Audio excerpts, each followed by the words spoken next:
जहां अनन्या अपने दादाजी की कंपनी में पोजीशन हासिल करने के लिए सपने देख रही थी, तो वहीं अभिनव ने उसे यह कहकर रियलिटी चेक दे दिया था कि उसके दादाजी उसे पोजीशन देकर वापस भी छीन सकते थे। अनन्या इस बात से गुस्से में खड़ी हो गई और बोली, तुम कहना क्या चाहते हो? तुमने ही अभी मुझे कहा ना कि मैं तुम्हारे बिजनेस में ना पड़ूं तो ज्यादा अच्छा होगा। वही इंस्ट्रक्शन फॉलो कर रहा हूँ, बस मेरे तरीके से। अभिनव ने भी फीकी सी मुस्कान देकर कहा। अनन्या ने उसकी बात सुनकर आंखें छोटी करते हुए पूछा, अच्छा, क्या है यह तुम्हारा तरीका? मेरा तरीका मेरे बिजनेस है, तुम उसके बीच में मत आओ। इससे पहले कि अनन्या कुछ बोल पाती, अभिनव तुरंत ही उठकर बाथरूम में चला गया। उसकी बात को लेकर अनन्या अभी भी शॉक थी और उसे डर था कि कहीं सच में हरदेव उसे पोजीशन देकर वापस न छीन ले। अगली सुबह जब अभिनव अपने रूम से बाहर आया तो उसने देखा कि डाइनिंग टेबल पर सन्नाटा था। हालांकि उसे बाहर आते देख शर्मिला जरूर चिढ़ते हुए बोल पड़ी थी, खाने के लिए तो आ ही सकते हो तुम, है ना? मॉम प्लीज फिर से शुरू मत हो जाओ। अनन्या ने इतना कहा और फिर अपने आप को शांत करते हुए बोली, सनी के क्या हाल है? अभी अस्पताल में है, यह हाल है। राजीव ने तुरंत जवाब दिया और फिर एक पल के लिए अभिनव की ओर भी देखा। अभिनव ने भी उससे नजर मिला ली और ऐसे हाव भाव बना लिए जैसे कि वह इस बात से अनजान था। वो डॉन से फालतू पंगा नहीं लेना चाहिए था। वह आदमी किसी का भी सगा नहीं है। अपनी बात खत्म करके अभिनव ने नाश्ता करना शुरू कर दिया था, जिसे देखकर शर्मिला फिर से बोल पड़ी, तो अब तुम बताओगे इस घर में किससे पंगा लेना है और किससे नहीं? अभिनव ने गर्दन उठाकर उसकी ओर देखा और बोला, तो और क्या बोलूं मैं? अगर किसी गुंडे या माफिया के आदमी को वह मेरे जैसे मामूली लड़के को मारने बुलाएगा तो खुद ही मार खाएगा ना। आखिर गुंडों के मन में भी तो घमंड होता है कि वह किसे पीट रहे हैं। इनफैक्ट मैं तो यह भी कहता हूँ कि जो हुआ अच्छा ही हुआ, अकल तो ठिकाने आएगी उसकी कम से कम। अभिनव की आंखों में गुस्सा साफ झलक रहा था। अगर फिलहाल इस बात के लिए पूरा सिंह परिवार उसे घर से बाहर निकाल देता तो भी वह परवाह नहीं करने वाला था। सही बोल रहा है अभिनव। सनी ने हड़बड़ी में गलती कर डाली और वह फंस गया। अचानक हरदेव ने बीच में कहा। सभी लोग उनके मुंह से यह बात सुनकर हैरान थे, सिवाय अभिनव के, जिसने तुरंत ही उन्हें गुस्से में जवाब भी दे दिया। और आपने उसे रोका भी नहीं, क्यों? क्योंकि आपको उस वक्त लगा था कि सनी जो कुछ भी कर रहा है वह सही है। इनफैक्ट उस वक्त क्या, आपको हमेशा से ही सनी सही लगता है और अनन्या गलत, और इसी वजह से आपने अनन्या से बिना पूछे या बिना कोई रीजन दिए उसे कंपनी की डील से भी निकाल दिया। अनन्या चौंक कर तुरंत ही अभिनव की ओर चिल्ला उठी, अभिनव चुप हो जाओ। वैसे तो अनन्या जानती थी कि उसके और उसके दादाजी के बीच अब दूरियां बढ़ चुकी थी, लेकिन उसे इसके पीछे हाथ भी अभिनव का ही लगता था। अभिनव से मिलने के बाद ही अनन्या की जिंदगी टूटना शुरू हो गई थी, इसीलिए वह भी अब कोई मौका नहीं छोड़ती थी अभिनव पर चिल्लाने का और उसे पूछने का। अपने ऊपर अनन्या को भड़कते हुए देख अभिनव भी ऊंची आवाज में बोल पड़ा, तुम सही थी, मुझे अपने काम से काम रखना चाहिए, बाय। यह कहकर अभिनव अपना नाश्ता छोड़कर उठा और ब्रीफकेस लेकर घर से बाहर आ गया। गाड़ी में बैठते हुए ही उसने रानी का नंबर डायल किया। Hello Rani. Tiger sir, good morning. Abhinav की आवाज सुनकर रानी ने एक्साइटेड होते हुए कहा, मॉर्निंग। एलेक्स कॉरपोरेशन से रिलेटेड कुछ बात करनी थी। उन्हें आखिरी बार इन्फॉर्म कर दो कि टीम में सिर्फ अनन्या सिंह ही होनी चाहिए। अगर फिर से सनी सिंह बीच में आया तो कॉन्ट्रैक्ट तुरंत ही कैंसिल कर देना, हमेशा के लिए। अभिनव की बात सुनकर रानी ने एक पल के लिए सोचा और फिर कहा, ठीक है सर, मैं इन्फॉर्म कर दूंगी, गुड। अभिनव ने फोन काट दिया। उसने भी अब सनी को हर तरह से बर्बाद करने की ठान ली थी। अभिनव के साथ उस रात जो भी हुआ था, सनी को कम से कम उसका 3 गुना तो भुगतान करना ही था, नहीं तो अभिनव के दिल को तसल्ली नहीं मिलने वाली थी। दूसरी ओर चिराग भी अभिनव को सबक सिखाने के लिए पूरी तैयारी में था। अपनी गाड़ी से उतरकर वह फिलहाल डब्ल्यू डब्ल्यू प्रोडक्ट कंपनी के सामने खड़ा था।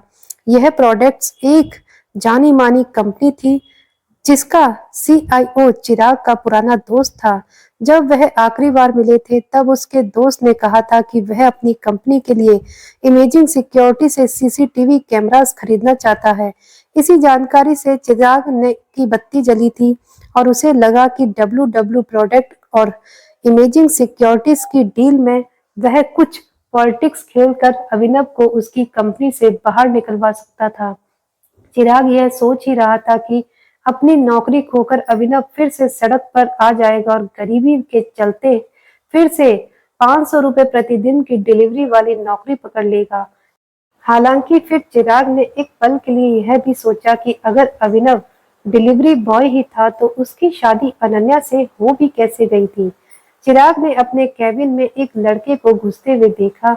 वह लड़का कोई और नहीं बल्कि डब्ल्यू डब्ल्यू प्रोडक्ट का सीआईओ जयवीर था। जयवीर उसे गले लगाने के लिए करीब आ गया। कैसा है भाई? चिराग ने भी गले लगाकर जयवीर की पीठ थपथपाते हुए कहा। मैं ठीक हूँ, तू बता, आजकल याद नहीं करता? याद तो आती है पर काम में इतना बिजी रहता हूँ ना यार कि बस क्या ही बताऊं। चिराग ने हंसते हुए कहा, और फिर मेरे पास कोई लाइफ पार्टनर भी नहीं है तेरी तरह। फिलहाल तो थोड़ी मदद कर दे। तो मना कौन कर रहा है? करो ना शादी। ऐसी कौन लड़की है जो तुझे हाँ नहीं कर रही? कहीं टाइगर या दिग्पाल की गर्लफ्रेंड को डेट तो नहीं कर रहा तू? जयवीर ने हंसते हुए मजाक में कहा। चिराग भी मुस्कुराते हुए बोल दिया, उनसे पाला ना ही पड़े तो बेहतर है। बता क्या कर सकता हूँ मैं तेरे लिए, क्योंकि तू आया तो किसी काम से ही होगा। जयवीर ने अपनी चेयर पर बैठकर मुस्कुराते हुए पूछा। चिराग भी थोड़ा मुस्कुराया और फिर धीरे से बोला, वैसे आया तो बातचीत करने ही था, लेकिन उससे पहले एक मैटर भी सेटल करना है यार। अच्छा, जयवीर ने सिर हिलाते हुए कहा, क्या सीन हो गया? वह तेरा कॉन्ट्रैक्ट है ना इमेजिंग सिक्योरिटीज के साथ? हाँ हाँ, आज डिलीवरी भी कर देंगे। वह ऑर्डर उसी का ही वेट कर रहा हूँ मैं। ओह, तो इस ऑर्डर का पेमेंट कर दिया कि नहीं तूने? चिराग ने दिलचस्पी दिखाते हुए पूछा। पेमेंट? नहीं, अभी तो नहीं किया है। क्यों? जयवीर के चेहरे पर सवाल थे और चिराग के चेहरे पर मुस्कान। उसे अब समझ आ गया था कि अभिनव को परेशान करने के लिए कौन सी नस दबानी थी। अपने ऑफिस में बैठा अभिनव कुछ फाइल्स देख रहा था और उसी वक्त उसके केबिन का गेट किसी ने खटखटाया। कम इन। धीरे से गेट खोलकर मीरा छोटे कदमों के साथ अंदर आ गई। अभिनव ने नोटिस किया कि वह न सिर्फ हिचकिचा रही थी बल्कि उसके चेहरे पर चिंता भी थी। क्या बात है? मुझे नहीं पता यह सब कैसे और क्यों हो रहा है sir. I am really sorry, Meera भी घबराते हुए कहा, जिससे अभिनव सीरियस हो गया। पहले बैठो और बताओ बात क्या है। सर, डब्ल्यू प्रोडक्ट के सीईओ जयवीर ने प्रोडक्ट की डिलीवरी करते समय मुझे एक नोट दिया था, यह देखिए। मीरा ने अपना हाथ आगे बढ़ाकर अभिनव को नोट पास कर दिया। उस नोट को पढ़ते ही अभिनव के माथे पर बल पड़ गए। यह क्या है? पैसे नहीं मिलेंगे, इसका क्या मतलब हुआ? मीरा ने डरते हुए अपना सिर हिलाया। वही सर, जयवीर ने कहा कि वह इस सेकंड ऑर्डर के पैसे नहीं देने वाले हैं, और वह भी तब तक हमने ऑलरेडी सारा सामान खोलकर इंस्टॉलेशन शुरू करवा दिया था। अब तो हम हमारा सामान वापस भी नहीं ले सकते हैं।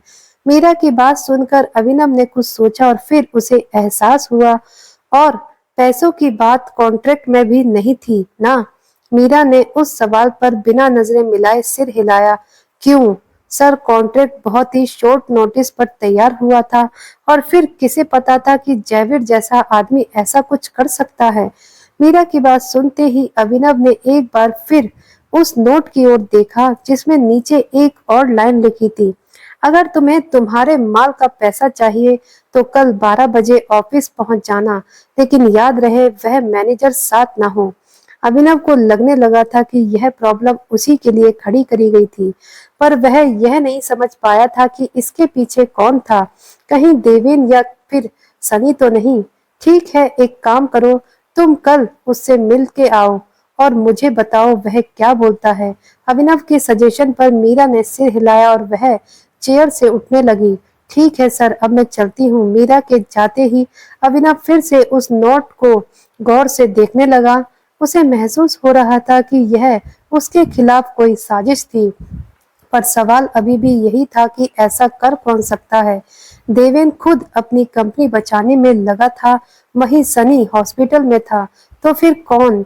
उसी वक्त उसके केबिन का दरवाजा फिर से खुला और टीना हड़बड़ाते हुए अंदर आ गई।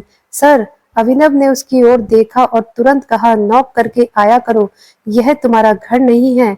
सॉरी सर, पर कुछ बहुत ही अर्जेंट था आपको बताने के लिए, टीना ने अपनी जगह पर खड़े होकर कहा और फिर अपना फोन अनम्यूट करके अभिनव को दिया। अभिनव ने देखा कि टीना के फोन में किसी का कॉल चालू था और उसने तुरंत ही उसे अपने कान से लगा लिया। समझ गई ना? फोन पर से अभिनव को आवाज आई, जिसके जवाब में वह बोल पड़ा, हेलो कौन? मैं अभिनव बात कर रहा हूँ। अभिनव अपनी बात पूरी कर पाता उससे पहले ही फोन कट गया। उसे महसूस हुआ कि फोन करने वाले ने जानबूझकर उसकी आवाज सुनकर फोन काट दिया था और वह जरूर ही कोई खेल खेल रहा था। अभिनव ने फिर टीना की ओर देखकर पूछा, यह सब क्या है? मुझे ढंग से कुछ भी नहीं सुनाई दिया। क्या बोल रहा था यह फोन पर? अभिनव के सवाल पर टीना ने गहरी सांस छोड़ी और धीरे से कहा, निखिल वेंचर्स के सीईओ हमारी कंपनी के खिलाफ लीगल एक्शन लेने वाले हैं। वह हमें यह कहकर ब्लेम कर रहे हैं कि उनके ऑफिस में जो हमने सीसीटीवी कैमरास इंस्टॉल करे हैं, उन्हें फिर बाद में हमने ही हैक भी कर लिया, जिसके उनके करोड़ों का नुकसान हो गया। क्या? अभिनव को अपने कानों पर विश्वास नहीं हुआ। बस सीसीटीवी कैमरा का करोड़ों रुपए के नुकसान से क्या संबंध है? टीना ने सिर हिलाते हुए बताया कि वह बोल रहे थे कि उनके किसी एक वर्कर ने ही पैसे गायब किए हैं और फिर उसी वर्कर ने एक्सेप्ट भी कर लिया कि उसे हमने भेजा है। यह सब क्या बकवास है? उनका वर्कर हम पर क्यों ब्लेम डाल रहा है? आखिर है कौन यह साला वर्कर? अभिनव ने चिढ़ते हुए पूछा। टीना एक पल के लिए घबरा गई और फिर धीरे से बोली, उस वर्कर का नाम पवन है। हमारे स्टाफ में से 2 लोगों ने उसे पहचान भी लिया कि वह पहले हमारी कंपनी में ही काम करता था। उन्होंने कहा कि हमारी कंपनी से निकलकर पवन ने निखिल वेंचर को ज्वाइन कर लिया था और अब निखिल वेंचर को यह लग रहा है कि इस पवन नाम के आदमी को हमने जबरदस्ती निकाला ताकि वह उनकी कंपनी में जासूसी कर सके। अभिनव ने अपने हाथ फोल्ड करते हुए सोचते हुए कहा, जिस पर टीना भी तुरंत अपना सिर हिलाने लगी। जी सर, सारे गधे बैठे हुए हैं क्या? निखिल वेंचर में कोई इतनी बकवास थ्योरी के साथ आ भी कैसे सकता है? अभिनव ने सांस छोड़ते हुए कहा, अब क्या डिमांड कर रहे हैं वह हमसे? सर, उनके 2 डिमांड्स हैं और दोनों में से एक तो पूरी करनी ही पड़ेगी।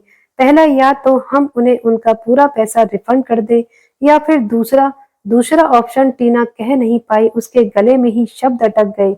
उसे घबराते देख अभिनव उसे ऊंची आवाज में बोला, या फिर दूसरा क्या? आखिर निखिल वेंचर की दूसरी डिमांड क्या हो सकती थी?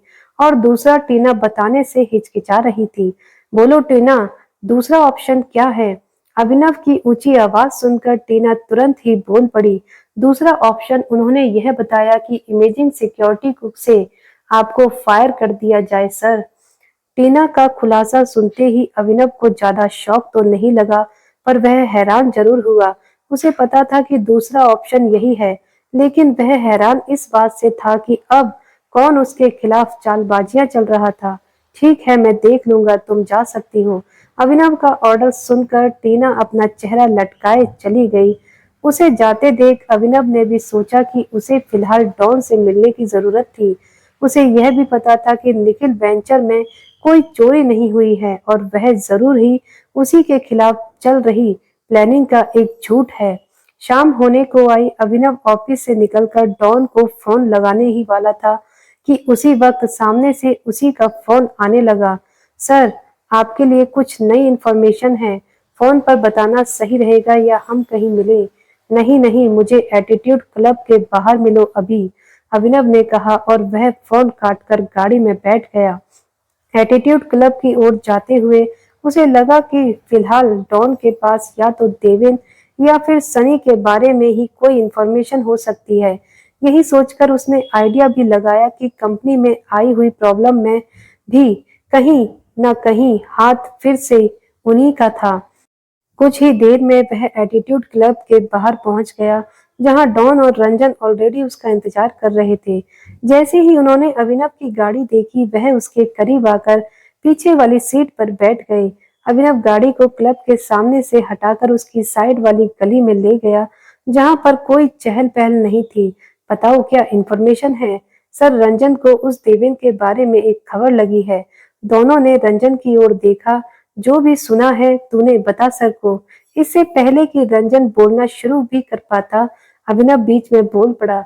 देवेंद्र फिलहाल किसी कंपनी से मिला है क्या मेरे बारे में बात करने के लिए? नहीं नहीं सर, रंजन ने सिर हिलाते हुए कहा। देवेंद्र तो बहुत दिनों से अपने घर के बाहर ही सिर्फ बैंक के कामों से ही निकल रहा है। हाँ, लेकिन कल जरूर रात को उसने किसी से मुलाकात की। किससे मुलाकात की और किस बारे में? अभिनव ने बिना सर पलटाए पूछा। अपनी कंपनी बचाने के सिलसिले में वह कल अवराज से मिला है। यह खबर टॉप सीक्रेट है, क्योंकि वह कंपनी किसी को भी बिना बताए बेच रहा है। रंजन की बात पर अभिनव को थोड़ी हैरानी हुई और उसने मिरर में देखते हुए पूछा, अच्छा, लेकिन यह अवराज कौन है और यह अचानक कंपनी खरीदने कैसे लगा? मेजॉरिटी शेयर्स तो हमारे पास हैं। रंजन के होठों पर अभिनव के सवाल का जवाब तैयार था। यही तो खेल है सर। अवराज एक ऐसा आदमी है जिसका दिल्ली की हर इलीगल डील में हाथ है। वह दलाल किसी भी कंपनी या प्रॉपर्टी को खरीद बेच सकता है, भले ही उनमें कितने भी लफड़े हो। उसे खरीदने के लिए बस मालिक के कागजात चाहिए और हर किसी से पैसे लेना बड़े लेवल पर खेलता है। इसलिए उसकी पुलिस और पॉलिटिशियंस में भी सेटिंग है। अभिनव ने रंजन की बात सुनकर अपनी भौं ऊंची करते हुए पूछा, तो तुम कह रहे हो कि हमारे पास भले ही डीके कॉरपोरेशन के 70% शेयर हो, मगर उसके बावजूद भी यह अबराज उसे खरीद लेगा? अभिनव के सवाल पर डॉन तुरंत बोल पड़ा, जी सर, जब तक देवेंद्र के पास भी डॉक्यूमेंट होंगे। अबराज कुछ न कुछ जुगाड़ बैठा लेगा। वैसे पेपर है किसके पास? कंपनी के पास, आपके पास या देवेंद्र के? देवेंद्र, अभिनव ने सवाल खत्म होने से पहले ही जवाब दे दिया। उसे इस वक्त मोंटी पर गुस्सा आ रहा था। न सिर्फ मोंटी ने वह डॉक्यूमेंट देवेंद्र से लेकर अपने पास नहीं रखे थे, बल्कि उसकी कोई कॉपी भी नहीं बनवाई थी।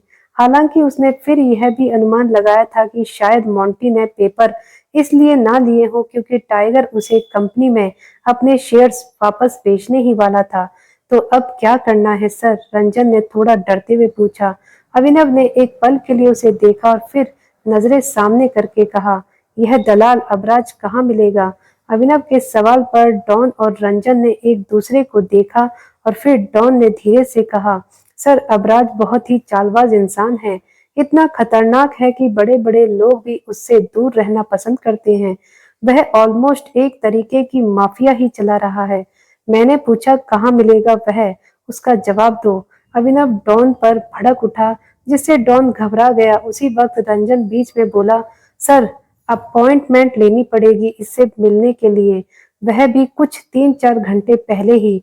और वह इतना मूडी है ना, बहुत सी बार तो ऑफिस में होकर भी मना कर देता है मिलने से, चाहे फिर अपॉइंटमेंट हो या ना हो।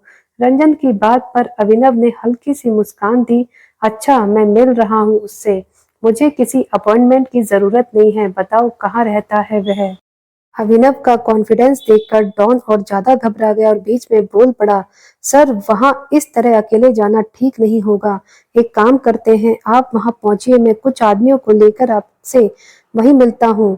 डॉन रंजन की ओर पलट गया। तू लेकर जा सर को। ठीक है, ठीक है, रंजन ने सिर हिलाते हुए कहा। उसी वक्त अभिनव भी पैसेंजर सीट से उठकर गाड़ी के बाहर आ गया। जल्दी पहुंचो वहां पर डॉन, मैं वॉशरूम होकर आता हूँ। अभिनव गाड़ी से उतरकर क्लब के अंदर चला गया। इसी बीच डॉन फिर से रंजन की ओर पलटा और उससे कहा, सुन, सर के पास ही रहना, दूर मत जाना। भले ही कोई भी कहे ज्यादा मैटर हो जाए तो उन्हें बता देना सर कौन है। डॉन का ऑर्डर सुनकर रंजन की आंखें बड़ी हो गई और वह एकदम से बोल पड़ा, बता देना मतलब? अगर सर की आइडेंटिटी हमने बता दी तो सबसे पहले हम ही मरेंगे। यह सुनकर डॉन ने गुस्से से रंजन की कॉलर पकड़ ली। अबे घोंचू, तू जानता है ना वह अबराज कैसा आदमी है? अगर सर की जान पर बात आई तब भी यही नाटक करते रहेंगे क्या? अगर सर को कुछ हो गया तो फिर आइडेंटिटी का भी कोई मतलब नहीं बचेगा, समझ रहा है? पर डॉन, पर वर कुछ नहीं, वैसे भी सर टाइगर हैं और टाइगर के नाम से पूरी दिल्ली कांपती है। उसी वक्त अभिनव भी बाहर आ गया, जिसे देखकर डॉन ने रंजन की कॉलर छोड़ दी। चलो चले, गाड़ी तुम चला रहे हो, अभिनव ने रंजन की ओर देखकर कहा। फिर डॉन की ओर देखा, तुम अभी तक गए नहीं? बस सर निकल ही रहा हूँ, डॉन ने नर्वस होकर कहा, और फिर रंजन की ओर एक पल देखकर धीरे से फुसफुसाया। रंजन, अगर मैटर बिगड़ते दिखे तो तू सिर्फ मेरी सुनेगा, अपने दिमाग का मत चलाना ज्यादा। रंजन ने डरते हुए हाँ में सिर हिलाया और वह पीछे से उतरकर ड्राइवर सीट पर आकर बैठ गया। डॉन भी उस गली से निकलकर अपनी गाड़ी में बैठकर वहां से तेजी से निकल गया। दूसरी ओर अभिनव के करीब बैठे रंजन को अभिनव यानी टाइगर का ताकतवर ऑरा महसूस हो रहा था। अपने पिता की मौत के बाद भले ही अभिनव ने अपनी पर्सनैलिटी को बहुत सारे हिस्सों में खो दिया था, मगर उसकी हिम्मत और जीत उसमें से एक नहीं थी। अपनी पहचान वापस जानकर उसी हिम्मत और जिद के साथ उसमें किसी से भी भिड़ जाने का कॉन्फिडेंस भी वापस आ गया था। हालांकि यह सारी खूबियां भी अभिनव को उसके पिता से विरासत में नहीं मिली थी। उसने इन सब के लिए मेहनत की थी। 5 साल की उम्र में ही उसके पिता संजय ने उसे ट्रेन करके और जानबूझकर परेशानियों के सामने खड़ा करके उसके अंदर का डर निकाल दिया था। उसी वजह से अभिनव इतनी सारी मुश्किलों को पार करके भी अपने दम पर पढ़ाई कर पाया था। उसके अलावा भी टाइगर होने के नाते उसकी रिस्पॉन्सिबिलिटी थी कि वह निडर होकर रहे, क्योंकि कोई भी व्यक्ति देश के सबसे खतरनाक माफिया लीडर को डरते हुए नहीं देख सकता था।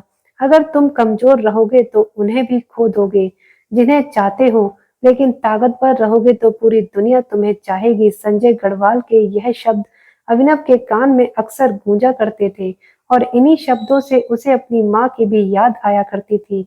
अभिनव को लगता था कि उसकी माँ की मौत कहीं न कहीं इसीलिए ही हुई थी, क्योंकि उसके पिता कमजोर पड़ गए थे।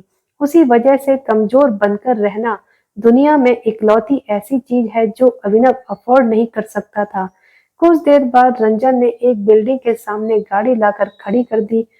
सर, यही है अबराज का चैम्बर। अभिनव ने देखा कि उसके एंट्रेंस के बाहर ही हट्टे-कट्टे आदमी पहरा दे रहे थे। यह हमेशा ही इतनी प्रोटेक्शन में रहता है क्या? हाँ सर, खतरनाक आदमी है, इसीलिए खुद की सुरक्षा से ज्यादा दूसरों को डराने के लिए बॉडीगार्ड रखता है। अभिनव ने एक फीकी सी मुस्कान के साथ रंजन की ओर देखा और फिर वह गेट खोलकर बाहर निकल गया। हमें बंदूक लेकर आना चाहिए था, रंजन भी बड़बड़ाते हुए गाड़ी से बाहर आकर अभिनव के पीछे पीछे चलने लगा था। अभिनव एंट्रेंस के पास पहुंचा ही था कि एक गार्ड ने अपना हाथ लंबा करके उसे रोक दिया। कौन हो और क्यों आए हो? अभिनव ने एक पल के लिए उन गार्ड्स को ऊपर से नीचे तक देखा। उसे यह तो पता चल गया था कि यह गार्ड्स सोने भी किसी जिम में ही जाते थे। वैसे अपने जिम के एक्सपीरियंस से अभिनव को भी पता था कि हट्टा कट्टा होने का मतलब यह नहीं था कि सामने वाला लड़ाई में अच्छा ही हो। अक्सर इस तरह की बॉडी और सिक्स पैक सिर्फ दिखावे के लिए ही बनाए जाते थे। लड़ाई में जो भी असली स्किल काम आती है उसे हैंड कहा जाता है, जिसका इन डोलो शोलो से कुछ खास ताल्लुक नहीं था। अभिनव उन्हें देखकर यह तो समझ गया था कि अबराज नाम के इस आदमी को बस अपना रुतबा दिखाने में मजा आता था, उससे ज्यादा कुछ नहीं। अबराज से मिलने आया हूँ, अभिनव ने गार्ड से आंखें मिलाकर कहा। अपॉइंटमेंट दिखाओ, गार्ड ने अपना हाथ आगे करते हुए कहा, जिस पर अभिनव मुस्कुरा कर बोल पड़ा, जरूरत नहीं है। सभी गार्डों की हवा बदल गई और वह अभिनव को घेर कर खड़े हो गए। आखिरी बार बोल रहा हूँ, लड़के यहाँ से भाग जा, नहीं तो बेमतलब हड्डियां तुड़वा लेगा। अभिनव ने भी उन चारों की ओर देखा और फिर जवाब दिया, तुम मुझे अबराज के पास लेकर चलो अभी, नहीं तो हड्डियां तुड़वा लोगे। अभिनव का कॉन्फिडेंस देखकर सभी गार्ड एक दूसरे की ओर देखकर हंसने लगे और फिर अभिनव के करीब आ गए। चलो इस स्पीकर की बैटरी निकाल देते हैं। एक गार्ड ने अभिनव के कंधे पर हाथ रखा ही था कि तभी उन्हें पीछे से एक भारी आवाज सुनाई दी, रुक जाओ। उस आदमी को सुनते ही चारों गार्ड्स अपनी जगह पर ही थम गए और धीरे से पीछे हो गए। उसी वक्त एंट्रेंस में एक छोटी हाइट का बूढ़ा सा आदमी चलकर आया। अपनी शिगार हटाते हुए उसने अभिनव को ऊपर से नीचे तक देखा। उसे पहले लगा कि वह इस लड़के को जानता है, लेकिन करीब आकर वह अभिनव को एक अनजान आदमी की नजरों से ही देख रहा था। कौन हो तुम लड़के, और यहाँ किस लिए आए हो? बिजनेस के लिए। अभिनव ने एक सांस छोड़ी और मन ही मन उस बूढ़े को थैंक यू भी बोला। उसे लगा कि अगर वह फिलहाल बीच में नहीं आता तो उसके चारों गार्ड्स बिना वजह जख्मी होकर रोने लगते। जी बिजनेस के लिए, अभिनव ने मुस्कुराकर कहा। क्या हम अंदर चलकर और बात कर सकते हैं? मुझे नहीं लगता कि किसी अच्छे ऑफर को अपॉइंटमेंट की परछाई में छुप जाना चाहिए। उस बूढ़े आदमी यानी अवराज ने एक और बार सिगार फूंकते हुए अभिनव को देखा और फिर वह हंस पड़ा। अभिनव अवराज से मिलने तो चला गया था, लेकिन उसके पास कोई अपॉइंटमेंट नहीं थी। ऐसे में अवराज के गार्ड्स उसे बाहर निकालने ही वाले थे कि इतने में एक बूढ़ा अभिनव के पास आ गया। जब उसने अभिनव की बात सुनी तो वह जोर से हंसने लगा और बोला, देखो, अगर जेब में माल हो तो ही बात करना मुझसे। भिखारी को अपनी थाली में से खाना खिलाने का कोई शौक नहीं है। यह सुनते ही अभिनव मुस्कुराया और बोला, चिंता मत कीजिए, भिखारी के पास पहले ही बहुत सारा खाना है। आप उसे खिलाइए या ना खिलाइए, वह आपको बहुत कुछ खिला सकता है, और इतना खिला सकता है कि आपका पेट फट जाए। यह सुनते ही वह आदमी और जोर जोर से हंसने लगा। वह आदमी और कोई नहीं बल्कि खुद अबराज ही था। अबराज को इस दुनिया में सबसे ज्यादा अगर किसी चीज से प्यार था तो वह था पैसा। उसने अपनी शिगार फिर से मुंह में डाली और अपने आदमियों को इशारा किया कि वह अभिनव और रंजन को अंदर जाने दे। सारे गार्ड्स ने दरवाजा छोड़ा और आखिर में अभिनव और रंजन कमरे के अंदर दाखिल हो गए थे। पहले तो वह कॉरिडोर से निकले और आखिर में एक बड़े लेकिन बेहतरीन से कमरे में दाखिल हो गए। कमरे के हर कोने में किताबें बिखरी हुई थी। उन्हें देखकर ऐसा लग रहा था कि उन्हें कोई नहीं पढ़ता था। साथ ही वहां ढेर सारी स्मोकिंग पाइप्स भी थे। उस कमरे के अंदर भी गार्ड्स पहरा देकर बैठे हुए थे। अभिनव ने तुरंत कमरे में चारों तरफ अपनी नजर घुमाई और गार्डों को गिनना शुरू कर दिया। वह कुल मिलाकर 15 थे। उधर अरबाज को देखकर ऐसा लग रहा था कि वह घबराया हुआ है। इतने में दो गार्ड अभिनव और रंजन के पास आए और उनकी तलाशी लेने लगे। उन्होंने अभिनव की जेब से डेबिट कार्ड निकाला और एक आदमी ने कहा, सर कार्ड। अवराज यह बात सुनते ही तुरंत पलटा। इतने में अभिनव ने उस आदमी से कहा, मेरा कार्ड मुझे वापस दो। ये सुनते ही अवराज बड़ी सी मुस्कान के साथ बोला, नहीं, मैं यहाँ ऐसा कुछ नहीं करता। जब तक यह मीटिंग खत्म नहीं हो जाती तब तक तुम्हें तुम्हारे कार्ड के लिए इंतजार करना पड़ेगा। मुझे मेरा कार्ड वापस दो। वैसे भी मैं जो बात करने आया हूँ उसका कार्ड से कोई लेना देना नहीं है। अभिनव ने कहा। यह सुनकर अरबाज ने उसे एक पल के लिए देख अपना पाइप मुंह से हटाया और कुर्सी पर बैठ गया। फिर उसने अपने एक आदमी को देखा और बोला, यह कार्ड इधर लाओ और इन दोनों को यहाँ से बाहर निकालो। तभी रंजन ने कहा, क्या? कम से कम हमें हमारा कार्ड तो ले जाने दो। रंजन की आवाज में उसका डर साफ नजर आ रहा था। अरबाज ने एक पल के लिए रंजन को घूरा और बोला, यह कौन है वैसे? तुम्हें नहीं पता यह कौन है? इतने में रंजन ने अभिनव की तरफ इशारा करते हुए अरबाज से कहा। यह सुनते ही अरबाज की नजरें रंजन से होते हुए अभिनव पर गई। उसने अभिनव को देखा और बोला, पुलिस वाला है, जासूस है, मीडिया रिपोर्टर है, मुख्यमंत्री या प्रधानमंत्री है। अगर यह भगवान भी हो तो भी मैं इससे नहीं डरता, क्योंकि इस वक्त यह मेरे कमरे में खड़ा है। मैं इसके साथ जो चाहूँ वो कर सकता हूँ। अरबाज के मुंह से यह बात सुनकर रंजन तो घबरा गया, लेकिन अभिनव के माथे पर शिकन नहीं आई। उसने मुस्कुराते हुए कहा, जिस तरह से तुम हमसे बात कर रहे हो उससे मुझे एक बात तो समझ में आ गई है, और वह यह है कि अरबाज तुम ही हो। अब मेरी भी एक बात ध्यान से सुनो। मैं आखिरी बार कह रहा हूँ, मेरा कार्ड मुझे दे दो, वरना अच्छा नहीं होगा। अभिनव के मुंह से यह बात सुनकर अरबाज का चेहरा सफेद हो गया। उसे न जाने क्या हुआ और वह बोला, यह एक पुलिस वाला है, पकड़ो साले को।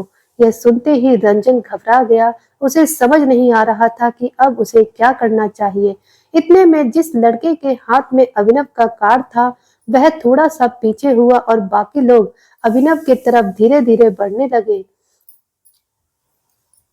अरबाज ने पीछे से ऑर्डर दिया, इसकी अच्छे से धुनाई करना। फिर वह पाइप लगाकर सारा तमाशा देखने बैठ गया। उसकी नजरें जब अभिनव से मिली तो उसके चेहरे पर एक धीमी सी मुस्कान थी। उसने धीरे से कहा, मेरे किले में किसी पुलिस वाले का आना ठीक है, ऐसे ही है जैसे किसी चूहे का एक शेर की गुफा में जाना। यह क्या बकवास कर रहे हो? यह पुलिस वाले नहीं है, यह तुम्हारा वह डरावना सपना है जो सच होकर तुम्हारे सामने खड़ा है। रंजन ने घबराते हुए कहा। वह अपनी नजरों के सामने अभिनव के साथ कुछ भी गलत नहीं होने देना चाहता था। तभी अभिनव ने रंजन को पलट कर देखा और उसे अपना मुंह बंद रखने का इशारा कर दिया। वह चाहता तो खुद ही अपनी पहचान बता सकता था, लेकिन तभी उसे अक्रम से किया हुआ वादा याद आ गया और इसलिए वह चुप हो गया। रंजन भी चुप हो चुका था और उधर जब वह लड़के अभिनव पर हमला करने के लिए खुद कूदे तो रंजन भी उन्हें पीटने के लिए उनके ऊपर टूट पड़ा। हालांकि वह अभिनव जैसा लड़ाकू तो नहीं था और उसे कुछ घूंसे भी पड़े, फिर भी वह अड़ा रहा। इधर अभिनव ने भी अपने चेहरे पर पड़ने वाले एक मुक्के से अपने आप को बचाया और सामने खड़े आदमी के पेट में एक जोरदार लात मारी। इतने में एक और आदमी उसे पीटने के लिए आया तो अभिनव ने उसका एक मुक्का जड़ दिया। फिर उसने अपने बगल में देखा तो पाया कि रंजन के सामने ढेर सारे लोग खड़े थे। रंजन के लिए उनसे अकेले निपट पाना मुश्किल था। ऐसे में अभिनव उन लोगों की तरफ कूदा और रंजन के साथ उन लड़कों को पीटने लगा। फिर उसने रंजन को उन लड़कों के चंगुल से बचाया और बोला, तुम ठीक तो हो? रंजन ने हाँ में सिर हिलाया और बोला, थैंक यू सर। तभी पीछे से अरबाज की आवाज आई, लगता है चूहे को शेर बनाने का बहुत शौक है। इतना कहते ही अरबाज ने अपनी टेबल में रखी बंदूक निकाली और अभिनव की तरफ पॉइंट करते हुए बोला, चल अब शान पट्टी बहुत हुई, चुपचाप हाथ ऊपर कर और कोने में खड़ा हो जा। अरबाज के हाथ में बंदूक देखते ही उसके सारे लोग एक एक करके पीछे हटना शुरू हो गए, क्योंकि अब बंदूक की नली सीधी अभिनव के माथे की तरफ तन चुकी थी। ठीक उसी वक्त रंजन को लगा कि अब उसके पास सच बोलने के अलावा और कोई चारा नहीं है। उसे डॉन की कही हुई बात याद आ रही थी, अगर अभिनव को कुछ हो जाएगा तो डॉन और रंजन जैसे लोग एक ही पल में अनाथ हो जाएंगे। इसीलिए वह चिल्लाते हुए बोला, यह टाइगर है। यह सुनते ही अभिनव निराश हो गया। उसे गुस्सा तो नहीं आया, फिर भी उसे अच्छा नहीं लग रहा था। अरबाज ने एक पल के लिए अभिनव को घूरते हुए देखा और बोला, टाइगर? और इतना कहते ही वह जोर जोर से हंसने लगा। रंजन और अभिनव एक दूसरे को देख रहे थे। इतने में अरबाज ने कहा, यह और टाइगर मेरे साथ चालाकी बहुत भारी पड़ती है बच्चे। अगर अब कुछ भी बोला ना तो इसे उड़ाने से पहले तुझे उड़ाऊंगा। रंजन ने अरबाज की इस बात पर सफाई देते हुए कहा, मैं झूठ नहीं बोल रहा हूँ, सच कह रहा हूँ। यही है तुम्हारा सबसे डरावना सपना जो सच बनकर तुम्हारे सामने खड़ा है, टाइगर। रंजन के मुंह से यह बात सुनकर अरबाज खड़ा हुआ और अभिनव की तरफ बढ़ने लगा। उसने अभिनव को ऊपर से नीचे तक देखा और बोला, टाइगर सिर्फ 25 साल का कैसे हो सकता है? मुझे तो यह कोई खेल लग रहा है। अरबाज अभिनव से मुश्किल से 1 फीट की दूरी पर खड़ा था। तभी अभिनव ने कहा, तुम्हारा छोटा सा शक तुम्हारी पूरी जिंदगी बर्बाद कर सकता है। इतना कहते ही अभिनव ने अरबाज की कलाई पर तेजी से वार किया और एक ही वार में अरबाज के हाथ से बंदूक नीचे गिर गई। अभिनव ने इतना जोरदार मारा था कि अरबाज के मुंह से चीख निकल गई। जैसे ही अरबाज बंदूक फिर से उठाने के लिए नीचे झुका तो अभिनव ने उसके गर्दन पर ऐसा वार किया कि उसके बाद अरबाज के लिए सांस तक लेना भारी हो गया। अभिनव ने अपना पैर बंदूक पर जमा दिया ताकि कोई और उसे ना ले सके। तभी वह आदमी जिसके हाथ में अभिनव का कार्ड था, उसने अरबाज की तरफ देखते हुए अभिनव से पूछा, यह तुमने बॉस के साथ क्या किया? अभिनव उसकी तरफ पलटा और बोला, मेरा कार्ड दे वरना यह जान से जाएगा। अभिनव का पैर अंगद की तरह अभी भी बंदूक पर जमा हुआ था। ठीक उसी वक्त बाहर से बंदूक चलने की आवाज, सब लोग उस आवाज को सुनकर अलर्ट हो गए। इतने में बाहर से कुछ लोग भागते हुए कमरे के अंदर घुस आए। वह सभी लोग अभिनव के आगे जाकर उसके बचाव में खड़े हो गए। हर एक के हाथ में बंदूक थी जो अरबाज के आदमियों पर टिकी हुई थी। अभिनव ने फिर से उस आदमी से कहा, मेरा कार्ड। यह सुनते ही वह आदमी घबरा गया और उसने अभिनव को उसका कार्ड थमा दिया। अभिनव ने दोबारा अरबाज की गर्दन पर वार किया और इस बार उसे सांस आना शुरू हो गई। वह कुछ देर के लिए खांसता रहा और फिर हाँफते हुए इधर उधर देखने लगा। अपने आदमियों को इस हालत में देखकर अरबाज ने कहा, क्या हो रहा है यहाँ? यह सवाल तो मुझे तुमसे पूछना चाहिए। तभी पीछे से डॉन की आवाज आई। वह गुस्से में अरबाज को देखे जा रहा था। अरबाज डॉन को वहां देखकर हैरान हो गया। डॉन आगे आया और बोला, तुम्हें पता भी है तुम किससे पंगा ले रहे हो? अरबाज घबराई हुई आंखों से कभी डॉन को तो कभी अभिनव को देख रहा था। अरबाज भले ही अपने आप को खुदा मानता था, लेकिन उसमें और टाइगर में जमीन आसमान का अंतर था। लेकिन अभी भी अरबाज को यह भी विश्वास नहीं हो रहा था कि उसके सामने खड़ा नौजवान लड़का टाइगर था। तभी अभिनव ने डॉन को देखा और बोला, बाहर फायर करने की जरूरत क्या थी? सर, आप लोगों की बातें बाहर किसी ने सुन ली थी। एक आदमी ने आपकी फोटो भी निकाली थी। वह अपने फोन से किसी को आपकी फोटो भेजने ही वाला था कि इतने में मैंने ही उसे भगवान के पास भेज दिया और सभी फोटो डिलीट कर दिए। अभिनव ने यह सुनते ही हाँ में सिर हिलाया और फिर अरबाज की तरफ देखते हुए बोला, मैं यहाँ एक बहुत जरूरी बात करने आया हूँ। अगर तुम शांति से बात सुनोगे और हाँ में सिर हिलाते रहोगे तो जिंदा रहोगे, वरना तुम्हें मुझसे क्या चाहिए? अरबाज ने हकलाते हुए पूछा। सबसे पहले तो यह कि आज यहाँ जो कुछ भी हुआ उसके बारे में बाहर कोई बात नहीं करेगा, जरा भी नहीं। अभिनव ने जोर से कहा ताकि सब लोग उसकी बात ध्यान से सुन ले। अभिनव ने आगे कहा, अगर किसी ने मुंह खोलने की कोशिश भी की तो उसका वही हाल होगा जो फोटो भेजने वाले का हुआ। समझ गए सब? समझ गए सर, सभी ने एक साथ चिल्लाते हुए कहा। अभिनव ने हाँ में सिर हिलाया और फिर अरबाज से बात करने के लिए थोड़े नीचे झुकते हुए बोला, मैंने सुना है देवेन यहाँ आया था तुम्हें अपनी कंपनी बेचने के लिए। उसने तुम्हें बताया कि उसकी कंपनी में मेरे भी शेयर्स हैं और उसने शेयर्स के बदले मुझे पैसे नहीं दिए हैं। यह सुनते ही अरबाज ने एक पल के लिए अभिनव को देखा और बोला, तुम किस बारे में बात कर रहे हो? मुझे कोई आइडिया नहीं है। मैं तो देवेन को जानता तक नहीं। उसकी यह बात सुनते ही अभिनव मुस्कुराने लगा।